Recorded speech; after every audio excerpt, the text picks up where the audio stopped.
ምርጫ ከናዚ መሪና ከሂትለርና ከፋሺስት መሪ ከሞሶሎኒ ምርጫ ቢመጣል ከየትኛው ጎን አይነት ትቆማለህ አይነት ነገር ነው። አሁን እነዚህ ሰዎች ምርጫ እያመጡ ያሉት ቲፒኤልኤፍ በአማራ ህዝብ ላይ የሰራቸው ስራዎች እልቆ መሳፍርት አይደለም፣ በጣም ጥልቅና ሰፊ ነው። ለዚያም ለሰራቸው ስራዎች የመጸጸት የማዘን ይሄ ነገር ምን ነበረ ለምን በዚህ መንገድ ሄድን የሚባል ነገር የለም። ዛሬም በዚያው የመቀጠል ነው። እኔ ብዙ ነገሮችን ማንሳት እንችላለን። ከደደቢት በረሃ ማኒፌስቷቸው ጀምሮ እስከ ህገ መንግስት አዋቅረው ስልጣን እስከለቀቁበት ጊዜ ድረስና ስልጣን ለቀው መቀሌ ከሄዱ በኋላ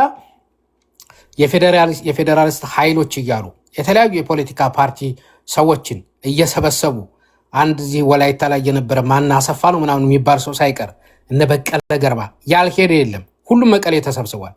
መቀሌ የተሰበሰበ ሰው ሁሉ ሄዶ ሲያወግዝ ሲረግም የነበረው ማንን ነው? አማራ ነው። ያማና አሰፋ የሚባል ሰው መቀሌ ሄዶ ምን ይልክ እንዴት እንደጨፈጨፈው እንጂ በወቅታዊ ፖለቲካ ላይ ሲያወራ አልነበረም። የወላይታ ምናምን ፓርቲ ተወካይ ነኝ ሲል የነበረው እነ በቀለ ገርባ ምን ሲሉ ነበር? መቀሌ እየሄዱ ምን ሲያደርጉ ነው የነበረው? እሱ ብቻ አይደለም። እስቲ እንደው በቀላሉ ቲፒኤልኤፍ እኮ ያላደረገው ነገር አለ ወይ? እስቲ ለምሳሌ ቀዳማዊ ኃይለ ሥላሴ ከፋሺስት ጣሊያን መሸነፍ በኋላ በድርድር የኢጣሊያ መንግስት ካሳ ለኢትዮጵያ እንዲከፍል የተከፈለ የመጣ ገንዘብ ነበረ።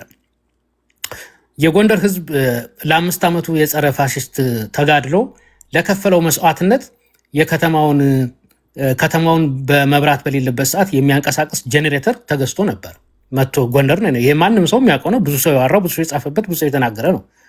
ያንን ጄኔሬተር እኮ በንጉሱ ጊዜ የመጣ ጄኔሬተር ከጎንደር ነቅለው መቀሌ የወሰዱ ሰዎች ናቸው። የወልቃይትና የራያን ጉዳይ እንደምታውቁት ነው። ያለምንም ይሁንታ አማራ ተወካይ በሌለበት ሳይመከርበት ሳይጠየቅበት በራሳቸው ጊዜ አማራ ክልል የሚለውን ክልል ከመከለላቸው በፊት ክልል 1፣ ክልል 2፣ ክልል 3 እያሉ ቁጥር ሰጥተው በቁጥር ወልቃይትን ክልል 1 አስገቡት፣ ራያና ወልቃይትን ማለት ነው። እና በዚያን ጊዜ አምባሳደር ዳኘው ወልደስላሴ እንዳውም ቤኒሻንጉል ይሄ አሁን መተከልን ይዞ እሱን ደግሞ እንደገና አካቶ ወዴት ይወስደዋል መትማን ምናምን ጭምር ይዞ ከጉምዝ ጋር የሚያካት በኢትዮጵያ ምንድነው ካርታ ላይ በአንድ የሆነ መጽሔት ላይ እና በኢትዮጵያ ሬዲዮ ተዘግቦ ሰምተናል ብለው ህዳር 11 ቀን 1984 ዓ.ም ለክቡር ፕሬዝዳንት ለሽግግር መንግስት ፕሬዝዳንት ብለው ይህ ሁላችሁም አለ ጋዜጣው እስካሁን ድረስ ለአቶ መለስ ዜናዊ ይሄ ነገር ነገ በዚህ ህዝብ መካከል በተለይ የሁመራን የወልቃይትን ጉዳይ አንስተው ማለት ነው በትውልድ መካከል እጅግ በጣም ደም አፋሳሽ ነገር ወደፊት እንደሚፈጠር ወልቃይት ጠገዴን ከጎንደር አማራ ከነጥሎ መውሰድ ማለት ውሎ አድሮ ከባድ በሁለቱ ህዝብ መካከል የማይፈታ ችግር ያመጣል ብለው በሰዓቱ ጽፈው ነበረ። ያቤቱታ እባካችሁ በሚል ማለት ነው። የሰማ የለም፣ ያዳመጠ የለም፣ ማንም የለም። እንኳን እሳቸውን ቀርቶ ከዚያ በኋላ ህገ መንግስት አጸደቁ። ህገ መንግስት ካጸደቁ በኋላ ምንድን ነው ያደረጉት? በነገራችን ላይ የተዘመተበት ከዚያ ከ1983 በኋላ በብዛት የተዘመተበት ማህበረሰብ 3 አካል ነው። አንደኛው የወልቃይት አማራ ነው፣ ሁለተኛው የሸዋ አማራ ነው፣ ሶስተኛው ከክልሉ ውጭ ያለ አማራ ነው። ታርጌት ተደርጎ ሲጨፈጨፍ የነበረው ማለት ነው። ወልቃይት ላይ ሴቱን እያገቡ ወንዱን እየገደሉና እያበረሩ የሰሩት ስራ ነው። ከ1984 ዓ.ም ጀምሮ ፕሮፌሰር አስራት ወልደየስ ነፍሳቸውን ይማረውና የመሃድ እንቅስቃሴ ከተጀመረበት ጊዜ ጀምሮ ሸዋ ላይ እያንዳንዱ በተለይ ትልቅ ሰው አዋቂ ሰው የተባለ ምን የተባለ ተጽዕኖ ሊፈጥር ይችላል የተባለ ሰው ሁሉ በወረንጦ እየተለቀመ ነው የተገደለው። ታፍኖ እየተወሰደ የት እንደገባ ሁሉ ማይታወቃል። በአንድ ወቅት እነማሙሸት ሁሉ ያሉበት ይመስለኛል። አሁን ህወሓት ከአዲስ አበባ ወደ መቀሌ ከሄደ በኋላ ወደ አሳግርት አካባቢ መሰለኝ ሸዋ ውስጥ የጅምላ መቃብር ልክ እንደ ወልቃይት ወጥቷል። ቲፒኤልኤፍ በጅምላ ሸዋ ላይ የፈጃቸው አማሮች ያንን ዩቲዩብ ላይ አማራ ሚዲያ ማዕከል ብላችሁ ሰርች ብታደርጉ ታገኙታላችሁ። አለ ያ ሁሉ አጥንት አስከሬን የሞተ አጽም የወጣበት ማለት ነው። ከዚያ ውጭ ከክልሉ ውጭ በሐረር በአርባ ጉጉ በተለያየ ቦታ ላይ ባርሼ የሆነውን የተደረገውን ሁላችሁም ታውቁታላችሁ። ይህም አልበቃ ብሏቸው እንግዲህ አብይ አህመድ የወዲድ ሰው ነው፣ ራሳቸው ሰው ነው። ከአብይ አህመድ ጋር እኮ ሳይግባቡ በቀሩበት ሰዓት ቀጥታ አህዳዊ ስርዓት እኮ በማለት እኮ ነው አማራውን ሲከሱ የነበረው። አማራ ወታደራዊ አዛዥ ነው፣ ጠቅላይ ሚኒስቴር ነው፣ ምንድን ነው በዚያ ውስጥ አሁን? ወይስ ድምፅን በድምፅ የመሻር መብት ያለው አማራ አለ ወይ በኢትዮጵያ ፓርላማ ውስጥ ተብሎ ቢጠየቅ መልስ የለም። ነገር ግን ሲከሰስ የነበረው የጥላቻ ትርክት ሲወራረድ የነበረው ከማን ጋር ነው ከተባለ ከአማራ ጋር ነው። ጌታቸው ረዳ እኔ በእውነት ጀነራል ጻድቃን እንኳን የህወሓት ሰዎች ብዙዎቹ ጻድቅ ማን ነው ሳሞራ ዩኑስ ስለ አማራ ይሄን አለ፣ አቦይ ስብሃት ስለ አማራ ይሄን አሉ፣ መለስ ዜናዊ እንደዚህ አለ ወዘተ እየተባሉ ስማቸው ሲነሳ በአማራ ጉዳይ ላይ እኔ በተጽፎም ይሁን ተነግሮም ይሁን ስሙ በትክክል እንኳን ተነስቶ የማያውቅ ጀነራል ጻድቃን እንኳን ሳይቀር ቆላ ተንቤን ሆኖ የአማራ ኤሊት ማለት ብርሃኑ ነጋም የአማራ ኤሊት ነው፣ ብርሃኑ ጁላም የአማራ ኤሊት ነው ብሎ የተናገረውና ከዚያ እንደገና ደግሞ ከቆላ ተንቤን ከተመለሱ በኋላ ይሄ የአሁኑ ጦርነት በአጼ ምኒልክ ዘመነ መንግስት የጀመረ የቀጠለ ጦርነት ነው፣ ሌላውን የማስገበር የመጨፍለቅ ጦርነት ያን ጊዜ ነበረ፣ ያ ጦርነት የአጼ ምኒልክ ፕሮጀክት ነው ዛሬ የቀጠለው ብሎ ሲናገር ነበር። እኔ አሁን ከሱ ይሄንን ሰምቼ አላውቅም በፊት፣ ግን በዚህ በጦርነቱ ሰዓት ይሄንን ሲል ዘገነነኝ። ምንም ብሎ የማያውቅ ሰው ራሱ እንዴት በዚህ ደረጃ ሊናገር ቻለ? ብርሃኑ ጁላን፣ ብርሃኑ ማነው ነጋን፣ አቶ አንዳርጋቸው ጽጌን እነዚህ ሁሉ የአማራ ኤሊት ናቸው ብሎ ተናገረ። አንዳርጋቸው ጽጌ እኮ አማራ የለም ብሎ ብዙ ተከራክሮ እናውቃለን። ከዚያም አልፎ ጥያቄ ሲጠየቅ በቁጣ ሲናገር ሁሉ ነበር በተደጋጋሚ ማለት ነው። አይ ነው የአማራ ደም በተወሰነ መልኩ ሊኖርበት ይችላል ሰውየው። ከዚያ ውጪ ይህንን ሁሉ እየጠቀሰ በዚህ ደረጃ ጥላቻ ሲሰብኩ የነበሩ አማራ ክልልም ከቆላ ተንቤን ከተመለሱ በኋላ አማራ ክልል ገብተው ያደረጉትን ነገር ጭና ላይ ህፃናቶቹ ራሱ ምንድን ያሉት ንውጡ ብለው እንደ ከብት ሳር መሬት ጋጡ አሉን። ለምን ይባል እናንተ አህዮች ስለሆናችሁ ሳር ነው የምትግጡት ብለው ለነሱ ደግሞ ቆሎቁሉ አሉን ብለው እንግዲህ እነዛ ታጋይ የተባሉት ማለት ነው የቲዲኤፍ የተባሉት ሰዎች ይሄንን ሲያደርጉ ነበር። በነገራችን ላይ በትጥቅ ትግሉ ጊዜ ሲዘፍኑ የነበረውን እንትን ቴፕ ከፍተው በካሴት ቪዲዮ አለኝ። አሁንም ነጌታቸው ሽፈራው ሁሉ በሰዓቱ በማህበራዊ ሚዲያ ለጥፈው ነበር።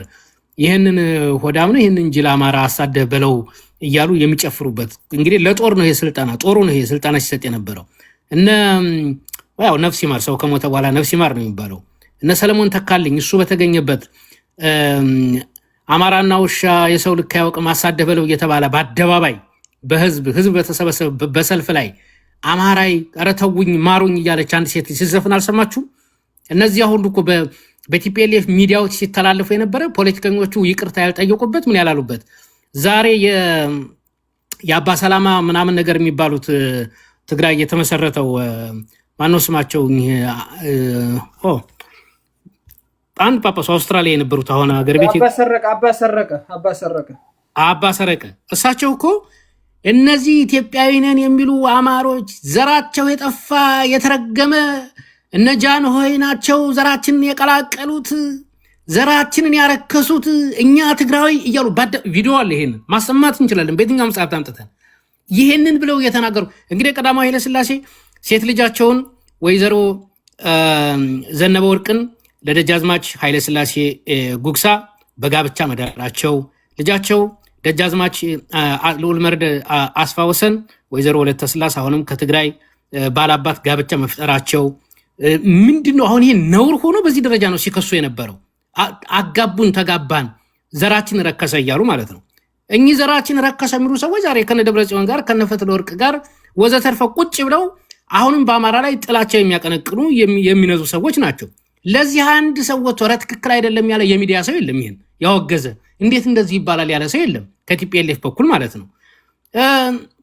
ቴዎድሮስ ጸጋዬ ጋር ቀርበው ነበረ አንድ ጊዜ እሳቸው ማለት ነው እና ስልክ ይቀበሉ ነበርና ጥያቄ ጠይቂያቸው ነበር ይሄንን ነገር እርስዎ እንደዚህ ብለዋል ለዚህ ነገር ስላቸው አይ እኔ ሁሉም ቪዲዮዎች ግልጽ ናቸው እንደዚህ አላልኩም የተሳሳትኩት ነገር ግን ካለ እነሱን ንስሐ ልገባባቸው እችላለሁ አላልኩም። በቃ ሁሉም ቪዲዮዎች ፌስቡክ ላይ ያሉ የሰሯቸው ወደ እንደውም ወደ ስንት ናቸው ቆጥረው በቁጥር ተናግረው ካዱኝ። እኔ እንግዲህ በአደባባይ ጠይቂያቸው እዚህ ቴዎድሮስ ሪዮት ሚዲያ ላይ መጥተው ማለት ነው እና አሁን ቲፒኤልኤፍ ከሱ ጋር አንድ እንሁን አጋር እንሁን ምናምን ነገር የሚሉ ሰዎች እኔ በመሰረቱ ይህንን የሚዋሩ ሰዎች አሁንም እዚያው መንደራቸው ውስጥ ያለ የፋኖ አደረጃጀት እንኳን በትክክል ከዚያ ስለወጡበት አካባቢ እኔ አሁን ስለ የአንዱ አካባቢ ጥያቄ ሁሉም አማራ ጥያቄ ነው ብዬ ነው የማምነው። እልቂቱም የሁሉም አማራ የጋራ ስለሆነ፣ ነገር ግን ደግሞ ቀጥታ ወደ አካባቢው ስትሄድ እሳቱ ቀጥታ የሚያርፍበት አካል አለ። ስለዚህ እሳቱ ቀጥታ የሚያርፍበትን አካል አካባቢ ያለውን ነገር ከፋኖ አደረጃጀት፣ ከህብረተሰብ፣ ከረኛ፣ ከነጋዴ፣ ከምሁር፣ ከአዛውንት፣ ከእናቶች፣ ከሃይማኖት አባቶች ምን ይባላል፣ ምን ይነገራል፣ ምን ይታሰባል ብለህ ጠይቅ። መጀመሪያ ያንን ጠይቀ ስትመጣ ምንድነው እዚህ አካባቢ ይህንን ነገር በማራመድ ምን ሊከሰት ይችላል፣ በአማራው መካከል ምን ልዩነት ሊፈጥር ይችላል፣ በፋኖ መካከል ምን ችግር ይዞ ይመጣል የሚለውን ነገር ያን ጊዜ ታስባል። ፋኖ ስለነገረ ብቻ አይደለም። በነገራችን ላይ ፋኖ አንድ ራሱን የቻለ በፖለቲካም በትጥቅም ተደራጅቶ የሚታገል አካል ነው። ያንን የሚታገል አካል ብቻ አይደለም መረጃ መሰብሰብ ያለብን ከህብረተሰብ ጭምር። ድሮ እኮ አባቶቻችን እና አፄ ምኒልክ እኮ መጀመሪያ የሚጠየቀው ህዝብ ምን አለ፣ በመሸታ ቤት ሰው ምን አወራ፣ ስለላ እንደዛ ነበር አሉ የሚሰለለው። እረኛ ምን አለ። እኔ አንድ ነገር በኢትዮጵያ ሬዲዮ አንድ ጊዜ የሰማሁትን ልንገራችሁ፣ ሁላችሁ ሰምታችሁትም ሊሆን ይችላል። ደጃዝማች በላይ ዘለቀ በዚያ በጸረ ፋሽስት ተጋድሎ ወቅት እንግዲህ አንዱ መልእክት ከሚጠቀሙባቸው ሰዎች መካከል እነ ደጃዝማች በላይ ዘለቀ ከረኞችና ከቆሎ ተማሪዎች ነበረ እና አንድ ቀን ደጃዝማች በላይ ዘለቀ ጦሩን ሰብስቦ ወደ አንድ መንደር ጎራ ብለው ምግብ እየበሉ እህል ውሃ እያሉ ማለት ነው። እዛም አንድ በባንዳ ጥቆማ ይደረግና ደጃዝማች በላይ ዘለቀን ለመክበብ ሙከራ ይደረጋል።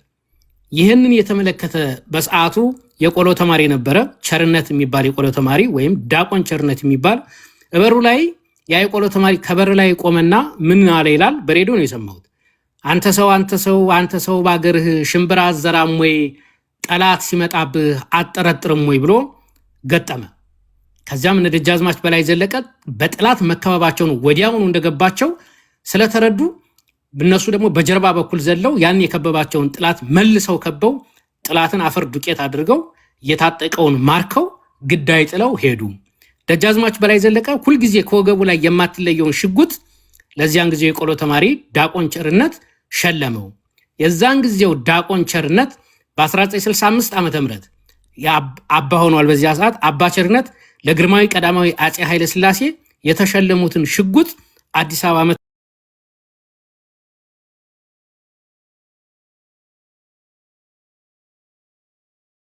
የህዝብ አስተሳሰብ አጠቃላይ ያለውን ነገር ስንቃኝ መሬት ላይ ያለ ከሁሉም የህብረተሰብ ክፍል መሆን መቻል አለበት። የግል ፍላጎትን አምጥቶ ማውራት አይደለም። ህወሓት ዛሬ እየጠየቀ ያለው ምንድነው? ወልቃይት ራያ። ከዚያ እንደውም ከወልቃይት ራያ በፊት ህጋዊ ሰውነቴ እውቅና ይሰጠኝ፣ ህወሓት እኔ በምርጫ ቦርድ ልታወቅ ልመዝገብና ምርጫ ልወዳደር፣ ከዚያም የራያን ጉዳይ የወልቃይትን ጉዳይ ወደ ቀደመ ወደ ማስተዳድረው ልመለስ፣ አካባቢውን ልቆጣጠር ነው። ይህንን ደግሞ በተለያየ መልኩ በሚዲያ በሚኒስትሪ ሚዲያ ብዙ ይራመዳል። የፕሪቶሪያ ስምምነት ብቻ ብላችሁ አትጥቀሱ፣ እሱ አያዋጣም፣ በህገ መንግስቱ ወደ ህገ መንግስቱ ነው እንመለሳለን የሚለው። ወደ ህገ መንግስቱ ስንመለስ ደግሞ በእርግጥ ህገ መንግስቱ ወልቃይትና ራያ የትግራይ አካል ነው ወይ የሆነ አካል ነው አይልም። ምንም ትግራይ ክልል የሚባል ክልል እንጂ የሚያውቀው ከዚያ ውጭ ይህንኛው አካል ያንኛው አካል አይልም።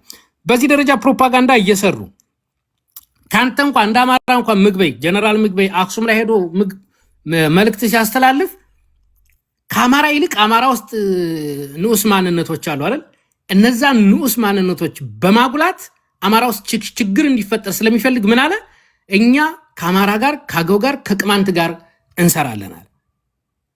ትግራይ ውስጥ እኮ የተለያየ ማንነት ያለው እኮ አካል አለ። ትግራይ ክልል ውስጥ ክልሉ ምንም እንኳ የህዝብ ቁጥሩም ትንሽ ቢሆንም ጠባብ ቢሆንም ግን ስለነዚያ ውስጥ እዚያ ስላሉ ትግራይ ተንቤን አገው የለም እንዴ?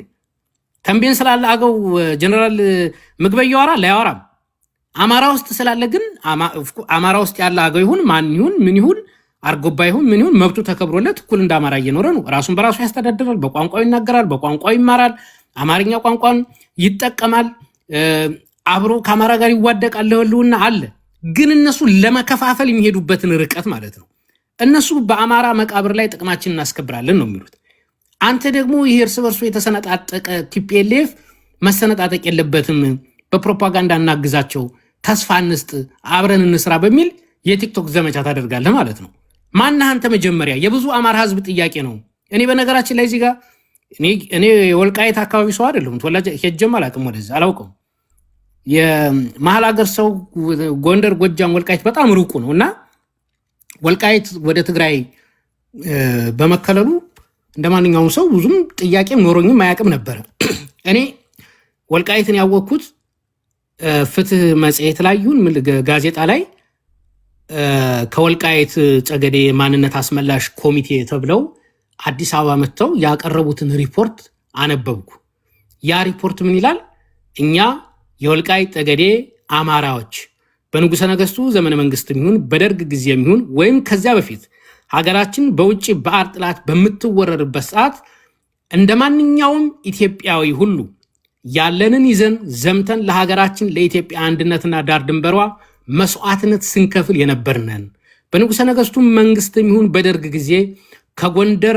አማራነታችን ተለይተን አናውቅም ነበር አሁን ግን ከጎንደር አማራነታችን መለየታችን ብቻ ሳይሆን ስማችን እንዲቀየር ቋንቋውን አማርኛ ቋንቋ እንዳንናገር የወንዝ የተራራ የጫካ የሸለቆ የፈፋ የጉድጓድ የተለያዩ በአማርኛ ስም የነበሩ ወደ ትግርኛ እንዲቀየሩ ተደርጓል ስም እንደውም አንድ ምሳሌ ይጠቅሳል ይላል መብራቱ የሚባለውን ስም መብራቱ አይባልም መብራቱ ነው ምንድነው ብቻ የሆነ ነገር እንዳልሳሳት በትግርኛ ማለት ነው በትግርኛ መጠራት እኮ ችግር የለውም ወደህ እኮ መጠራት አለብህ ተገደም ሆነ የለበትም ነው እነዚህ ሁሉ ነገሮች ያደረጉ እኛ ለብቻችን እኛ ለይተውን እኛ እንደ ጥንቱ ዘመን የወንዝ ውሃ ከእንስሳ ጋር ከከብት ጋር ተጋፍተን እንጠጣለን ለሆነ አካባቢ ደሞ ብለው እኔ መጥራት ስለማልፈልግ ነው ጥላቻ እንዳይመስልና ያን መድገም ስለማልፈልግ ማለት ማቀራረብ እንጂ ማላየት አይደለም የኔ ስራ ቧንቧ ተዘርግቶላቸው ጤና ጣቢያ ክሊኒክ ለብቻቸው ተሰርቶላቸው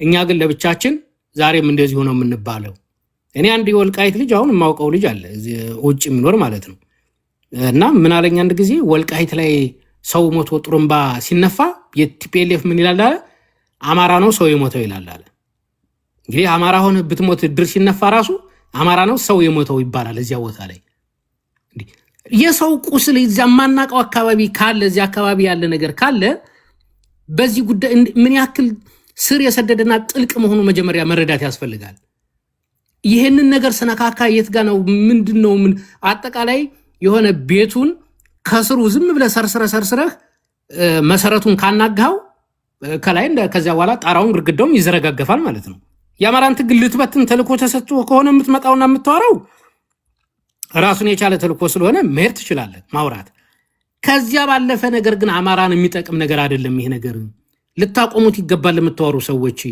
መሬት ላይ ያሉ ወንድሞቻችን የትግሉ ባለቤቶች እነሱ ራሳቸው ይነጋገሩበት ለአማራም አጠቃላይ ለኢትዮጵያም አጠቃላይ ለምስራቅ አፍሪካም የቱ ይጠቅማል የቱ ይጎዳል የሚለው እነሱ ለይተው በሰነድ ተነጋግረውበት በተጻፈ መልኩ በማስረጃ በአጭር ጊዜ በረጅም ጊዜ ለይተው ይምጡ ሌላው ሰው ይረፍ አርፎ ይቀመጥ የአማራን ትግል ለመለያየት ይጠቅመኛል ለሁለት ከፍሏል ብለ ከሆነ የምትወራው መብት ባይሆንም ስራ ነው ማድረግ ትችላለህ ከዚያ ውጭ ያለው ነገር ግን ጠቃሚ አይደለም የወልቃይት ጉዳይ የራያን ጉዳይ በርግጥ ኦፍ ኮርስ አሁን ራያ ኦልሞስት ቲፒኤልኤፍ ገብቶ ብዙ ወንጀል እየፈጸመ እንደሆነ ያው ይታወቃል በየጊዜው ሪፖርቶችም ወጥተዋል የሚታወቅ ነገር ቢያንስ የወልቃይት ህዝብ በአሁኑ ሰዓት